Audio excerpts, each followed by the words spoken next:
Shalom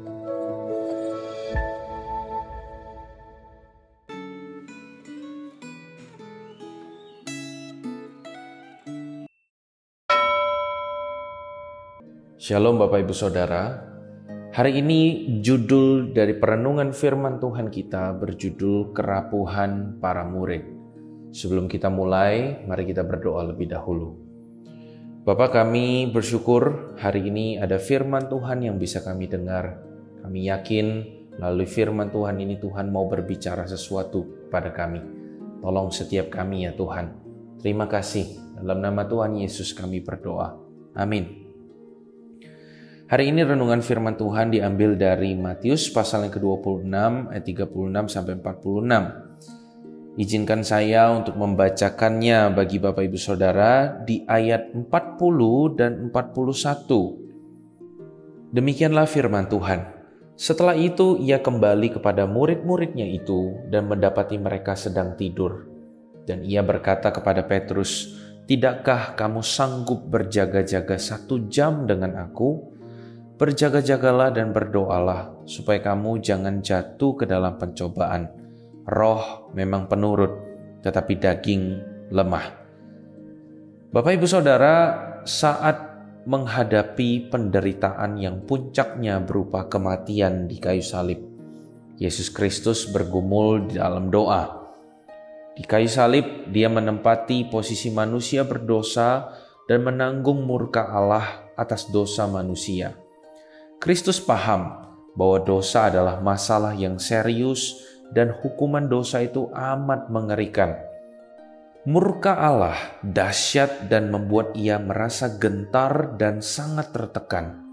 Bahkan keringatnya menjadi seperti titik-titik darah yang bertetesan ke tanah. Dengan mengajak murid-muridnya berdoa, Tuhan Yesus mengajarkan 2 hal penting kepada kita, yaitu pertama, saat menghadapi masalah berat, kita harus mencari pertolongan Allah agar iman kita tidak goyah dan kita tetap taat terhadap kehendak Allah. Kedua, saat menghadapi masalah berat, kita memerlukan dukungan saudara seiman. Dengan berdoa bersama, kita ikut menanggung beban yang harus dipikul oleh saudara seiman kita. Saat Tuhan Yesus bergumul di dalam doa menjelang ia ditangkap, para murid tidak menyadari pentingnya berdoa. Setelah selesai berdoa, ia berkata kepada mereka, "Mengapa kamu tidur? Bangunlah dan berdoalah, supaya kamu jangan jatuh ke dalam pencobaan." Bergumul dalam doa membuat Yesus Kristus sanggup menghadapi pencobaan yang berat. Sebaliknya, kelalaian berdoa membuat para murid tidak sanggup bertahan untuk terus mendampingi sang guru yang sedang menghadapi penderitaan. Di Taman Getsemani, para murid gagal untuk bertekun dalam doa, sehingga mereka ketakutan saat Tuhan Yesus ditangkap, diadili, dan disalibkan. Pada dasarnya manusia itu rapuh.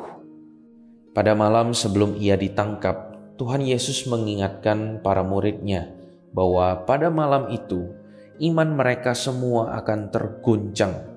Saat itu, dengan percaya diri, Petrus berkata, "Biarpun mereka semua terguncang imannya, karena Engkau, aku sekali-kali tidak." Bahkan dia berkata, "Tuhan, aku bersedia masuk penjara dan mati bersama-sama dengan Engkau." Nasihat Tuhan Yesus penting untuk kita perhatikan. Berjaga-jagalah dan berdoalah, supaya kamu jangan jatuh ke dalam pencobaan. Roh memang berniat baik, tetapi tabiat manusia lemah.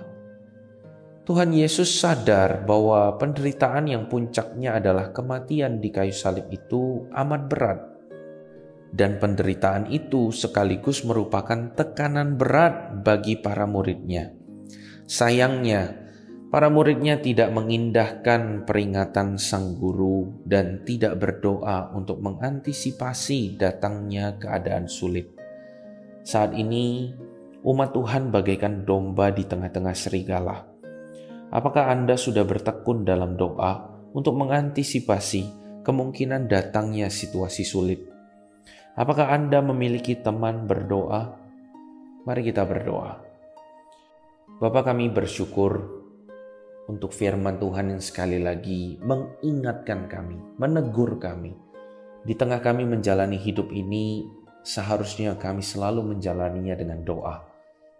Terlebih lagi ketika kami dalam keadaan yang berat, yang susah, kami diingatkan bahwa kami bukan membutuhkan solusi, tapi kami butuh pertolongan Tuhan. Tuhan, tolong kami tidak bergumul sendiri di dalam segala musim kehidupan kami, tapi kami benar-benar bergantung kepada Tuhan melalui doa yang kami naikkan. Terima kasih banyak Tuhan. Tolong setiap kami untuk melakukan firman Tuhan yang kami dengar ini mulai dari hari ini. Di dalam nama Tuhan Yesus kami berdoa. Amin.